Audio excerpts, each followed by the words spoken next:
Dalam serangan pertama, Tomahawk menghantam markas Angkatan Laut Iran dan sejumlah sistem pertahanan udara di sepanjang pantai selatan. Beberapa kapal perang Iran dilaporkan tenggelam.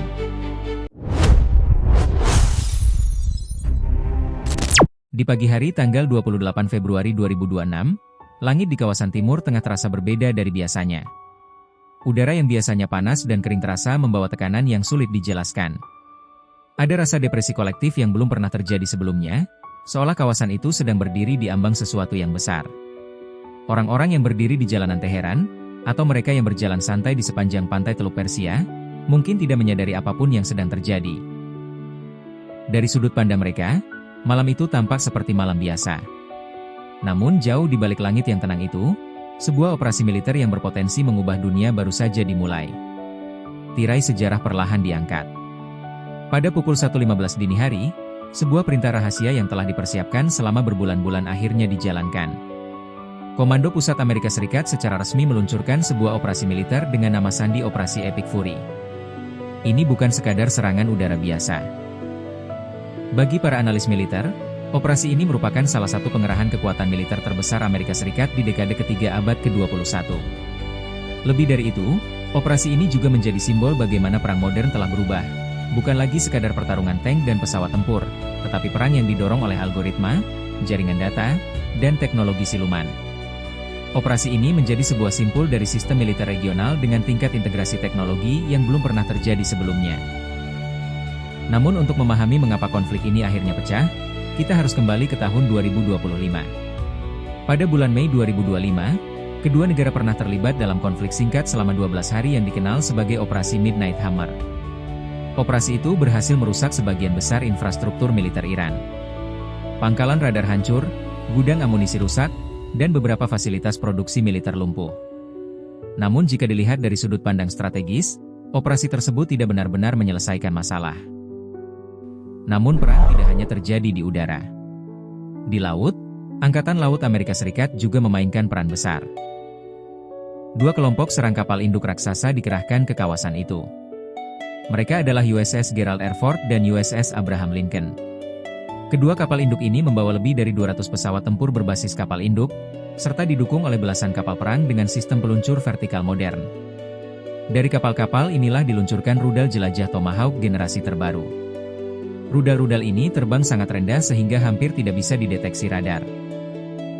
Dalam serangan pertama, Tomahawk menghantam markas Angkatan Laut Iran dan sejumlah sistem pertahanan udara di sepanjang pantai selatan. Beberapa kapal perang Iran dilaporkan tenggelam. Dengan pukulan ini, kemampuan Iran untuk memblokir Selat Hormuz menurun drastis. Namun operasi ini belum selesai. Di darat, militer AS juga menggunakan sistem M142 HIMARS, peluncur roket mobilitas tinggi yang terkenal. Sistem ini digunakan untuk menembakkan rudal serangan presisi dengan jangkauan lebih dari 500 km. Rudal-rudal ini menargetkan radar peringatan dini Iran serta peluncur rudal balistik yang bergerak. Sebaliknya, Iran justru menunjukkan ketahanan yang lebih besar dari yang diperkirakan banyak pihak. Dalam waktu singkat, kilang minyak yang rusak mulai beroperasi kembali. Infrastruktur penting diperbaiki. Produksi rudal balistik juga dilanjutkan dengan intensitas tinggi. Ketika memasuki tahun 2026, situasi semakin rumit. Walaupun kedua negara sempat melakukan beberapa negosiasi rahasia di Muscat dan Jenewa, pintu diplomasi akhirnya tertutup dengan keras. Tidak ada kesepakatan yang tercapai. Sementara itu, Iran juga sedang menghadapi tekanan internal yang luar biasa. Negara itu mengalami kerusuhan sosial paling serius dalam hampir 50 tahun. Ketidakpuasan rakyat terhadap stagnasi ekonomi semakin meluas. Inflasi tinggi, pengangguran meningkat, dan kepercayaan terhadap pemerintah mulai melemah. Menurut banyak think tank internasional, gejolak internal seperti ini seringkali mendorong suatu negara untuk melakukan ekspansi eksternal guna mengalihkan perhatian publik. Dalam situasi yang sangat kompleks itulah, pada akhir Februari 2026, Gedung Putih akhirnya mengeluarkan otorisasi operasi militer baru. Tujuan operasi ini sangat jelas. Bukan hanya sekadar menghancurkan beberapa target militer, tetapi membongkar seluruh aparat keamanan Iran. Hal yang membuat operasi ini begitu unik adalah keputusan Komando Pusat AS pada 1 Maret untuk merilis daftar rinci senjata dan peralatan yang digunakan dalam operasi tersebut. Dalam sejarah militer internasional, tindakan seperti ini sangat jarang terjadi. Biasanya, militer akan merahasiakan pengerahan kekuatan mereka. Informasi mengenai jumlah pesawat, kapal, dan sistem senjata biasanya disimpan rapat. Namun kali ini berbeda. Militer AS justru secara terbuka menunjukkan hampir semua kartunya kepada dunia. Langkah ini sebenarnya merupakan bentuk pencegah strategis yang sangat kuat. Sementara itu, sekitar 24 pesawat F-22 Raptor yang ditempatkan di wilayah sekutu bertugas untuk merebut supremasi udara sebelum Angkatan Udara Iran sempat bereaksi. Dengan kemampuan siluman dan kecepatan supersonik mereka, sistem pertahanan udara Iran di atas Teheran menjadi hampir buta dan lumpuh.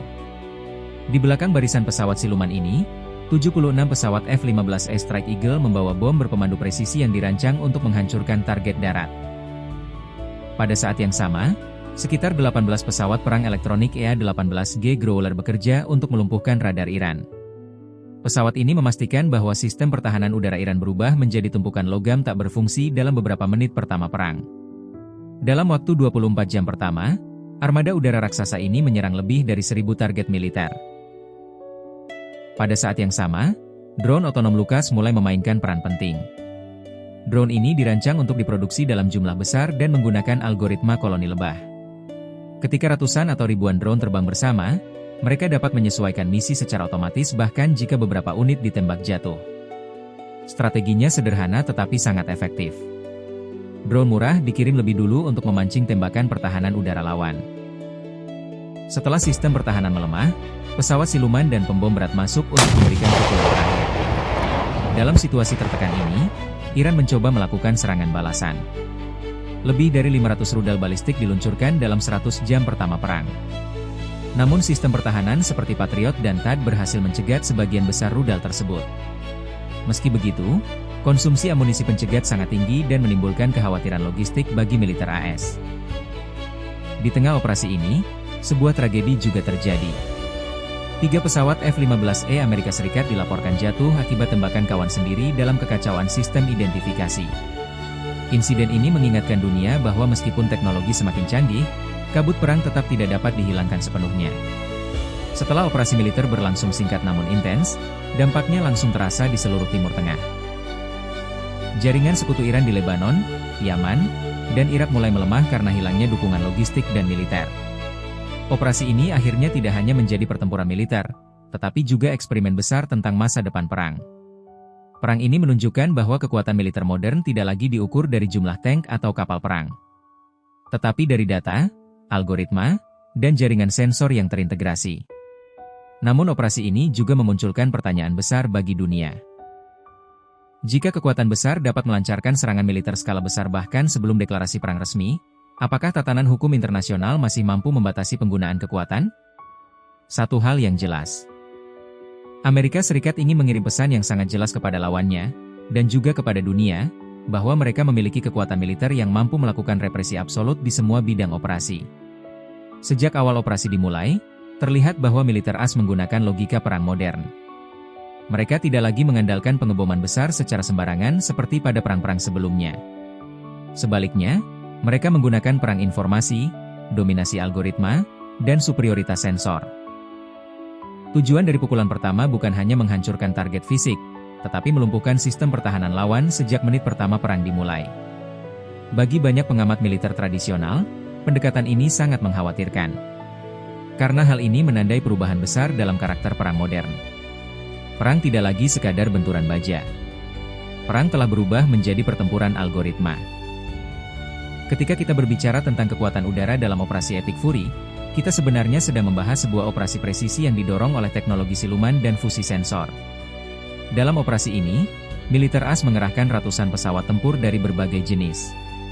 Di antara yang paling penting adalah F-35 Lightning II, didukung oleh pesawat elit seperti F-22 Raptor dan F-15E Strike Eagle. Jika kita melihat susunan kekuatan udara tersebut secara lebih dekat, kita akan menemukan bahwa ini adalah contoh serangan udara buku teks. Militer AS mengerahkan sekitar 78 pesawat F-35 yang tersebar di berbagai pangkalan udara dan kapal induk. Namun pesawat-pesawat ini bukan sekadar mesin penyerang. Mereka berfungsi sebagai node jaringan terbang yang mengumpulkan dan membagikan data medan perang secara real-time.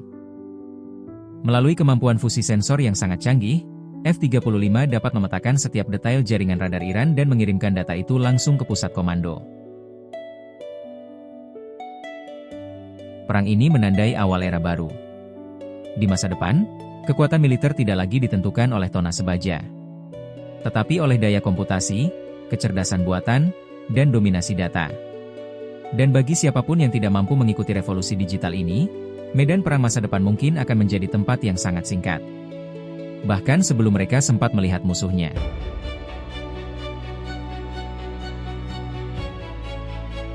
Sampai jumpa di info lainnya. Klik subscribe dan like jika suka channel ini dan share manfaatnya.